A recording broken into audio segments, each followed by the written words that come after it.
ಖಾಲಿ ಇದ್ದ ತಮಿಳು ಕಾಲೋನಿ ಮನೆಗಳಿಗೆ ಅಕ್ರಮವಾಗಿ ಮುಸ್ಲಿಮರು ಕುಟುಂಬ ಸಮೇತ ಪ್ರವೇಶಿಸಿದ್ದಾರೆ. ಸಮುದಾಯದ ಕುಟುಂಬಗಳು ಅಕ್ರಮ ಪ್ರವೇಶ ಮಾಡಿ ಮಕ್ಕಳು ಮರಿ ವೃದ್ಧರ ಸಮೇತ ಬಂದು ಅಲ್ಲಿ ಜಾಂಡ ಹೊಡಿದ್ದಾರೆ. ಸದ್ಯ ಮನೆಗಳನ್ನು ಖಾಲಿ ಮಾಡಿಸೋದಕ್ಕೆ ಅಧಿಕಾರಿಗಳು ಹರಸಾಹಸ ಪಡ್ತಿದ್ದಾರೆ. ನಮಗೆ ಮನೆ ಕೊಡಿ ಅಂತ ಮುಸ್ಲಿಂ ಕುಟುಂಬಗಳು ಪಟ್ಟು ಹಿಡಿದಿದ್ದಾರೆ. ಮಂಡ್ಯ ಕೆರೆ ಅಂಗಳದ ಸ್ಲಂ ಬೋರ್ಡ್ ವಸತಿ ಸಂಕೀರ್ಣದಲ್ಲಿ ನಡೆದಿರುವಂತಹ ಘಟನೆ ಇದು. ಕರ್ನಾಟಕ ಕೊಳಗೇರಿ ಅಭಿವೃದ್ಧಿ ಮಂಡಳಿಯ ವಸತಿ ಸಂಕೀರ್ಣ ಇದು. ತಮಿಳು ಕಾಲೋನಿ ಸ್ಲಂ ನಿವಾಸಿಗಳಿಗೆ 576 ಮನೆಗಳನ್ನು ನಿರ್ಮಿಸಲಾಗಿದೆ. ಕೆರೆ ಅಂಗಳದ ಸ್ಲಂ ಬೋರ್ಡ್ ವಸತಿ ಸಂಕೀರ್ಣದಲ್ಲಿರುವಂತಹ ಮನೆಗಳು ನಿಮ್ಗಳಿಗೂ ಕೂಡ ಮನೆ ಕೊಡಬೇಕು. ಅದನ್ನ ಯಾರು ಮಾಡಬೇಕು? ನಮ್ಮ ರಾಜ್ಯದ ಹೌಸಿಂಗ್ ಮಿನಿಸ್ಟರ್ ಜಮೀರ್ ಅಹಮದ್ ಅವರು ಮಾಡಬೇಕು, MLA ರವಿಕುಮಾರ್ ಗಣಿಗ ಅವರು ಮಾಡಬೇಕು, ಚಂದ್ರಸ್ವಾಮಿ ಅವರು ಮಾಡಬೇಕು. ನೀವು ಮನೆಗಳನ್ನ ಕೇಳ್ತೀರಾ ಸರಿ ಇದೆ, ಆದರೆ ಇವತ್ತೇನು ತಮಿಳು ಕಾಲೋನಿ ಜಾಗದಲ್ಲಿ ಕೊಡಬೇಕು ಅಂತ ಹೇಳಿ ಸರ್ಕಾರ ಮಾಡಿದ್ಯೋ ಅದಕ್ಕೆ ಪರಸ್ಪರ ವಿರುದ್ಧ ಆಗೋದು ಬೇಡ ನಾವು. ಯಾಕಂದ್ರೆ ನೀವು ಕೇಳ್ತಿರೋದು ನ್ಯಾಯ ಇದೆ, ಅದನ್ನ ಕೇಳಿ, ಅದು ಬೆಂಬಲ ಇದೆ. ಬಟ್ ಈ ಸರ್ಕಾರಿ ಮನೆಗಳಿಗೆ ಯಾರಿಗೆ ತಮಿಳು ಕಾಲೋನಿ ನಿವಾಸಿಗಳಿಗೆ ಅಂತ ಕಟ್ಟಿದಾರೋ, ಯಾಕಂದ್ರೆ ಆ ಜಾಗ 18 ಎಕರೆ ಜಾಗ ಇವತ್ತು ನಾವು ಮೆಡಿಕಲ್ ಕಾಲೇಜಿಗೆ ಬಂದ್ರೆ ಇನ್ನ ದೊಡ್ಡ ಹಾಸ್ಪಿಟಲ್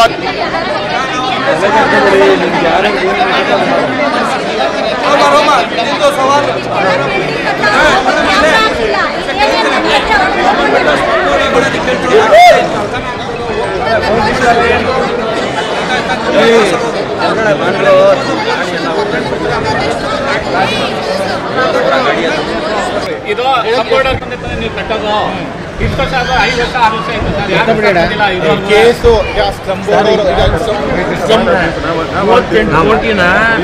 ಜಿಲ್ಲಾಧಿಕಾರಿಗಳು ಇಲ್ಲಿ ನಿವಾಸಿಗಳಿಗೆ ಕಟ್ಟಬೇಕು ಅಂತೇಳಿ ಪಟ್ಟಿ ಮಾಡವ್ರೆ. ಯಾರ್ಯಾರ ಇಲ್ಲ ತರಬೇಕು ಏನು ಎಲ್ಲವೂ ಮಾಡಿದ್ದಾರೆ. ಇವತ್ತು 38 ಕೋಟಿ ಸಾರ್ವಜನಿಕರು ತೆರಿಗೆ ಹಣ, ಅದು ಆ ತೆರಿಗೆ ಹಣವನ್ನ ಜನರಿಗೆ ಡೀಟೇಲ್ಸ್ ಕೊಡ್ತಾರೆ. ಈ ಬಗ್ಗೆ ನಮ್ಮ ಮಂಡ್ಯ ಪ್ರತಿನಿಧಿ ನಂದೀಶ್ ಲೈವ್ ಅಲ್ಲಿ ಜಾಯ್ನ್ ಆಗ್ತಾ ಇದ್ದಾರೆ. ನಂದೀಶ್, ಈಗ ಈ ಮನೆಗಳು ಹೀಗೆ ಖಾಲಿ ಉಳಿದಿರೋದು, ಬರ್ಬೇಕಾದವರು ಬರ್ತಾ ಇಲ್ಲ, ಯಾವ ಕಾರಣಕ್ಕೆ? ಜೊತೆಗೆ ಅವ್ರ ಬದಲು ನಮಗೆ ಕೊಡಿ ಅಂತ ಏನಿ ಮುಸ್ಲಿಂ ಕುಟುಂಬಗಳು ಕೇಳ್ತಾ ಇದ್ದಾರೆ, ಅದರಲ್ಲೇನಾದ್ರೂ ಅರ್ಥ ಇದೆಯಾ? ಅವರು ಅರ್ಹರಿದ್ದಾರಾ ಅದಕ್ಕೆ? ವಿಜಯ್, ಮಂಡ್ಯದ ಜಿಲ್ಲಾಸ್ಪತ್ರೆಗೆ ಸೇರಿದಂತಹ ಜಾಗದಲ್ಲಿ ತಮಿಳು ಕಾಲೋನಿಯ ನಿವಾಸಿಗಳು ಅಲ್ಲೂ ಕೂಡ ತಮ್ಮ ಮನೆಗಳನ್ನ ನಿರ್ಮಿಸಿಕೊಂಡು ಸೆಡ್ಗಳನ್ನ ನಿರ್ಮಿಸಿಕೊಂಡು ಬರೋಬ್ಬರಿ 50 ರಿಂದ 60 ವರ್ಷಗಳಿಂದ ವಾಸವನ್ನ ಮಾಡ್ತಾ ಇದ್ದಾರೆ. ಆದರೆ ಅದು ಆಸ್ಪತ್ರೆಗೆ ಸೇರಿದ ಜಾಗವಾದ ಹಿನ್ನೆಲೆಯಲ್ಲಿ ಒಂದಷ್ಟು ಹೋರಾಟಗಾರರು ಕೋರ್ಟ್ ಮೊರೆ ಹೋಗಿರ್ತಾರೆ. ಅದಾದ ಬಳಿಕ ಕೋರ್ಟ್ ಕೂಡ ಒಂದು ತೀರ್ಮಾನಕ್ಕೆ ಬರುತ್ತೆ. ಆ ಒಂದು ಜಾಗವನ್ನ, ಆಸ್ಪತ್ರೆಗೆ ಸೇರಿದಂತಹ ಜಾಗವನ್ನ ತೆರವುಗೊಳಿಸಿ ಅವರಿಗೆ ಬೇರೆ ಕಡೆ ವಸತಿಗಳನ್ನ ನಿರ್ಮಿಸಿಕೊಡಿ ಮೂಲಕ ಜಿಲ್ಲಾಡಳಿತಕ್ಕೆ ಮತ್ತು ಸರ್ಕಾರಕ್ಕೆ ಒಂದು ಆದೇಶವನ್ನ ಮಾಡಿರ್ತದೆ. ಆ ಒಂದು ಆದೇಶದ ಪ್ರಕಾರವಾಗಿ ಮಂಡ್ಯ ಜಿಲ್ಲಾಡಳಿತ ಕೊಳಗೇರಿ ಅಭಿವೃದ್ಧಿ ಮಂಡಳಿ ಏನಿದೆ, ಕರ್ನಾಟಕ ಕೊಳಗೇರಿ ಅಭಿವೃದ್ಧಿ ಮಂಡಳಿ, ಅದು ಕೂಡ ಒಂದು ತೀರ್ಮಾನಕ್ಕೆ ಬರುವಂತದ್ದು. ಮಂಡ್ಯದ ಏನು ಕೆರೆಯಂಗಳ ಇದೆ, ಆ ಒಂದು ಜಾಗದಲ್ಲಿ 576 ಮನೆಗಳನ್ನು ನಿರ್ಮಿಸುವುದಕ್ಕೆ ಮುಂದಾಗುತ್ತೆ. ಆ ನಿಟ್ಟಿನಲ್ಲಿ 4-5 ವರ್ಷಗಳ ಹಿಂದೆಯೇ ಅಲ್ಲಿ ಮನೆಗಳು ಕೂಡ ನಿರ್ಮಾಣ ಆಗಿದೆ.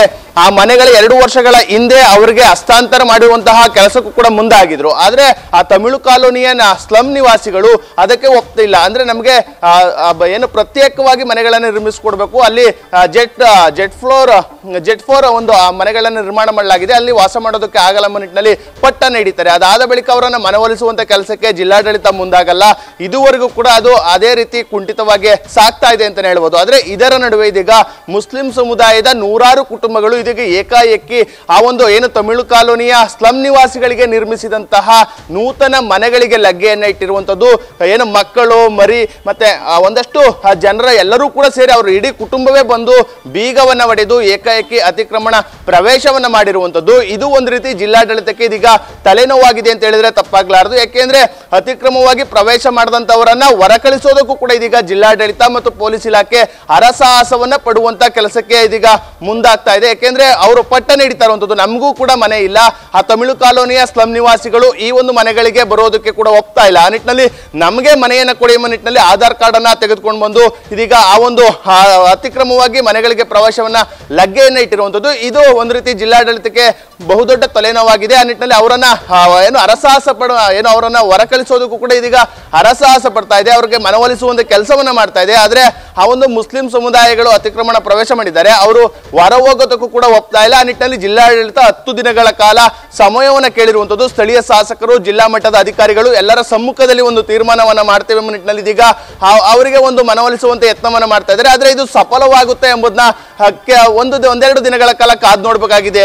Vijay, thank you Nandish.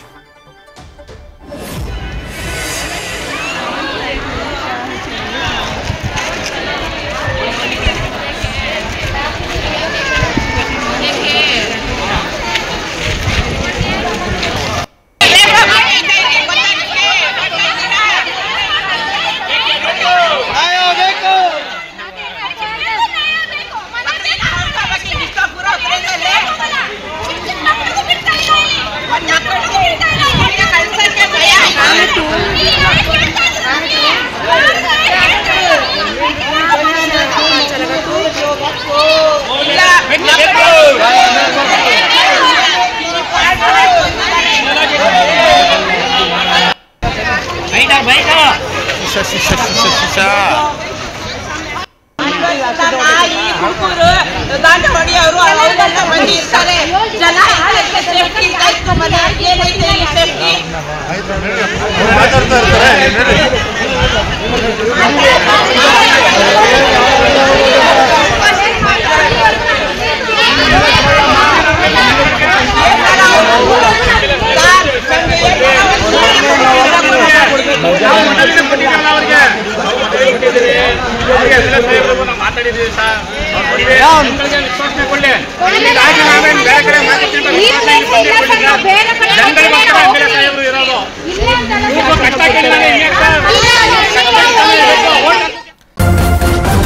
News first ನಿರ್ಭೀತಿಯಿಂದ ನಿಮ್ಮ ಪರವಾಗಿ.